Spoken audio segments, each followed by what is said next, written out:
But yeah, there is a ruin here. Our father was right. How we found this ruin, we don't know. But there seems to be a sunken ruin. Big part of this game is obviously Tomb Raider's about like going in tombs and feeling how ancient and stuff is. And Underworld's really good at that because it's like this was on the surface at some point, right? This was a temple on the surface many, many years ago, and now it's like completely sunk. And you really do get a feeling of history when you go swimming around these places. And a lot of the game is doing this kind of stuff. Not too much of the game, don't worry, but a lot of it is doing this kind of stuff, which is really cool. Anyway, this is where we need to go. This is like the main temple complex in the middle. And we get 3 big wheels. For assistance, we can go to our PDA. It's a little bit different to the PDA in Legend, but it's still pretty serviceable. You can get a hint with A. Something seems to be missing from the center of each of these discs, or we can hear specifically what... Oh, Lara was just talking. I've got my game volume turned down really low, so I have to be careful about that. And yeah, we can hear exactly what to do. I should try putting the axle from the pedestal into one of the discs. There we go, we'll let her say it. Yeah, that's much better. So yeah, that's basically the plan. The PDA will help you out every now and then. It's got some really useless features on here, like this sonar. Kind of cool, but I mean, a bit useless. I mean, when I first played Underworld, never used this for anything at all. Seriously. It will highlight when there's a movable object or something. I don't think it highlights secrets or anything. And speaking of secrets, well, hold on, we'll do that in a second. So there's one of the axles here on this pedestal straight away, which we can then come and swim over and place in here. So there's one in the initial room. Once these are located in, we're going to need to find a third one for this wheel.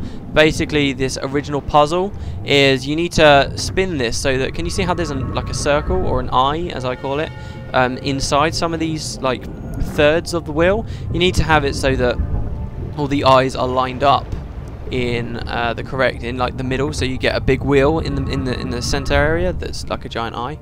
And I've kind of already ballsed this up, but we obviously need a third thing to finish that off anyway. So this is really something that I quite like about Underworld, actually, that they don't hold your hands. Like, I've been watching an LP of Skyward Sword recently, and I'll talk about this in a second. Let's pick this up first though. And I don't know, there's something about games these days that just constantly show you exactly what to do and like keep giving you crappy little cutscenes that show all kinds of stuff. And a big thing of the original the original Tomb Raider games was you would just walk around. It was all about the ambience, and you just have to figure stuff out. That's what they do with Underworld. They just throw you on a boat and say, "All right, go on, off you go, jump in the water and see what you can do." And that's literally how they open this game, and I love it. It's really, really cool. Anyway, basically we're gonna have to swim around all of this underwater complex, I suppose. The jellyfish will hurt you if you're not careful, and we're gonna have to find this third axle. I think that's what they called it, right? An axle. There are a lot of secrets, and it's right here inside this building here. What do you know? I know where it is. Brilliant. So we're gonna grab this and go swim back. Also, there are a lot of secrets. You just saw me pick a secret up. Underworld, as you might remember from Legend, they had bronze rewards, which were kind of dotted around the maps and were pretty easy to find. You just maybe have to open your eyes a bit. You'd have silver rewards, which could sometimes be quite well hidden, but generally were reasonably out of the way, and there was a lot of like hidden, nice little crevices and stuff. And then you had the gold reward on each level, and it was like this awesome secret reward.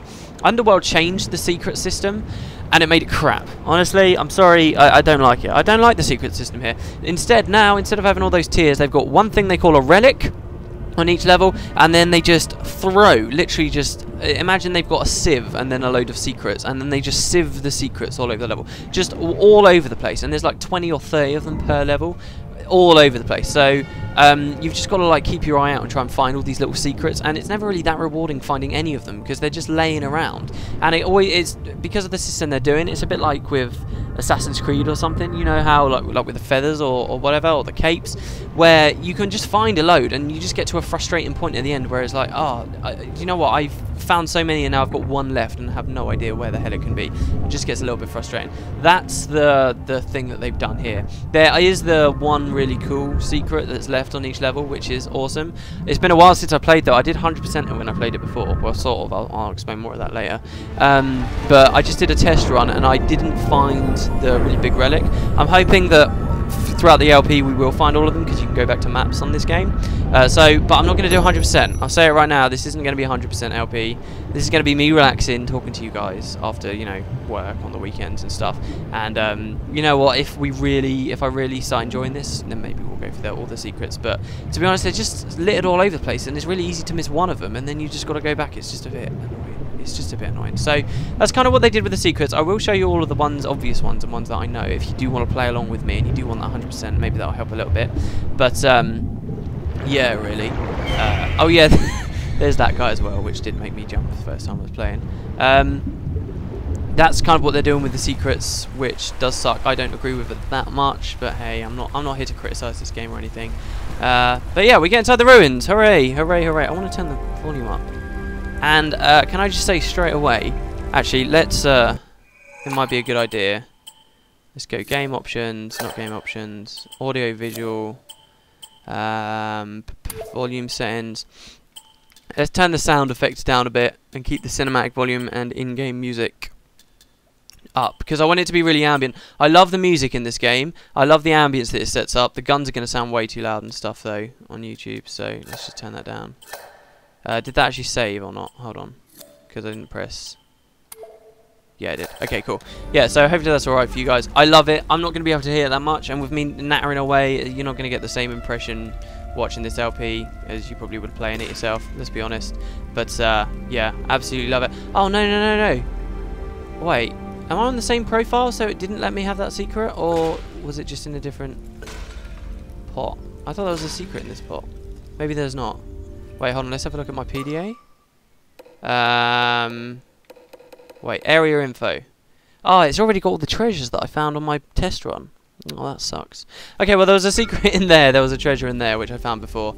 I'll have to figure something out then so it doesn't save that. So on the next few levels, we'll actually be able to see them all. Yeah, my plan is pretty much... What I'm doing is, I started a new job lately. Yay, which was awesome. But it does mean I'm out of the house for about 12 to 13 hours a day, which is kind of the thing that stops people who are on YouTube staying on YouTube, because real life gets in the way, and that really kind of sucks. But I don't want that to happen to me. So what I'm going to do is on the weekends, on Saturdays, which is today, it's late today, I've left it really late today, but what I'm going to do is sit here and play a level or two, maybe 3 levels, maybe some more, I don't know. Play just a chunk of this game, just loads, you know, 2 hours and a half maybe worth of stuff. Then on the Sunday, edit it all up, render it all up, and then Monday to Friday, release it for you guys to watch. And that's what I'm going to be doing. And that gives me a chance where on the channel where we're just kind of doing Guild Wars 2 daily at the moment, and the main Guild Wars Let's Plays ended, it means that I still get a chance to, you know, just relax and have a talk to you guys and just say how things are going. Because I feel like I can't do that on daily. I feel like I should do that on daily because, you know, most people are watching that. It's like, if I don't show that I'm human, or like let people get to know who I am, then maybe they'll just get bored after a while and stop watching. There is more to me than that, so I don't know, maybe I'll start mentioning more stuff on daily, but I don't know for now. Anyway, we come to this room here, talk about the game a little bit. There's a mysterious lever here, which when you pull it, you'll see on the right and on the left some weird sparks come out of the bottom. A mechanism is trying to work, but it's not quite paying off. You've got like a stream of water or something coming through here. No idea what's going on there. But we get a couple of blocks here, and we get a pressure plate. Oh, that's brilliant. That sounds a lot quieter. Actually, I don't know. If that's a sound effect volume. You come across loads of big ancient machines and stuff in this game. Kind of like what you were experiencing a little bit of in Legend. I think it's actually a little bit less inspired than the levels in Legend, really. But you come across a lot of that, and they usually sound really loud and intimidating and stuff. As you can see, you stand on that pressure plate, and these little bars across the door are sliding open shut. Oh, also, I've raised the brightness. We're going to have the same thing as before. It might be really, really dark on YouTube. If it is, just tell me and I'll brighten it. But I'll try and have my torch on for most of the levels. So basically, very simple puzzle that's in pretty much any game you can ever imagine. We gotta get both of the pressure plates down. Well, what do you know? We've got a couple of blocks here. So why don't we put a block? I love the way she moves with these, by the way. It's really cool because it really makes you feel like it's quite heavy. So why don't we put a block there? Oh well, look, one block isn't heavy enough, so we're gonna have to put another one on here. So we'll put a second one down. So okay, brilliant. Now we'll stand on the other pressure plate. What happens here? Yay, now both bars are off. Oh, okay, so then the problem is, you can get both bars off, but it's not going to open the door. You've got to get to the switch with this down too. So, can you make it in time? No, you can't. Well, you've been seeing the X. Yeah, get your grapple out, your trusty grapple, and hold Y, and break the head of the dragon. Sure, why not? And that lands on the pressure pad. Even though this is supposed to be like some really kind of good machine, for some reason breaking the head off of that thing doesn't actually fail. The fire, I love how the fire comes out of the left one but not on the right one. It's so cool. And the door will open. Incredible. The carvings are clearly similar to early Germanic design, but this is far older than the 5th century, yet, strangely enough, more sophisticated. Proto-Norse runes. Let's see. World of Mist. That would be Niflheim, the realm of the dead. Not Avalon exactly, but the Norse equivalent.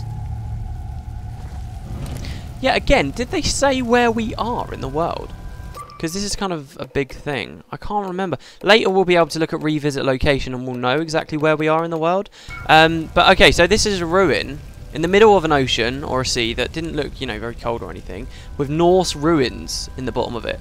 All of legend really was talking about Excalibur and stuff. We actually found Excalibur, which was really just a name or a myth that slowly built up in various cultures around the world. It was known as Excalibur, you know, in England or whatever. That really came from the idea that a long time ago there was a really powerful ancient weapon that actually existed in the ancient world, that people knew of in the ancient world, and just slowly legends of it and tales of it were changed as time went on, and people came to understand it as different things in different cultures. Like the people in England knew it as Excalibur, but then there were people in other places that knew it as different stuff, right? It was this idea of a monomyth, right? That all like myths and stuff and legends from different cultures all in the end branched from something real and something tangible in the world, and that was what was kind of established. And Excalibur was real, and these portals, they're real. Underworld expands on that idea, and it expands on the idea that all of like Norse mythology also is real to an extent, and it's going to very quickly establish that that's really the angle that they're going with here. It's all going to be Norse stuff, okay? So if you like the Arthurian stuff and all that kind of stuff that was going on in Legend, really they just instantly will move away from that. They really will. It's all about Niflheim and stuff like that you'll see in this game, which isn't a bad thing. I think it's quite cool that then they like focus. This is what I'm talking about. It's a Tomb Raider game and it's a sequel to Legend, but it feels very different to Legend for a lot of reasons, and that's one of them. It just feels so different because now we're looking at totally different kind of cultures and ruins and stuff that we're going. You'll see. It's very cool though. But anyway, yeah. So we get to this area. Would it be a dead end? Well, not quite. There's this hole here. The thing is, I think that this game is supposed to look really dark. I've upped the brightness like mad. I remember when I first played this on the 360, by the way, a lot of these areas that I'm going around in now were very, very dark, and it really added a lot to the atmosphere of the game and stuff.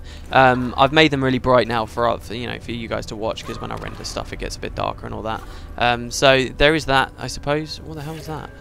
Oh, I think that's a health kit. Oh, yeah. On different levels, I believe health medipacks have different images for them. I think that one actually is the image for the majority. There's another secret in here. By the way, all these vases and stuff I've been kicking over probably have got secrets in them. They're places that you find them, and yeah. So anyway, just to warn you, it doesn't really sound like a good way of putting it, but it's going to be a lot about Norse stuff. There you go. There's another secret I didn't get before. Yeah, as I said, I've played this before. When I originally played this, it was on the Xbox 360. I did 100% the game, as in I got every single secret and every single pickup in all of the levels. This was a couple of years ago now, though, which is why I'm like doing a test file before I go through.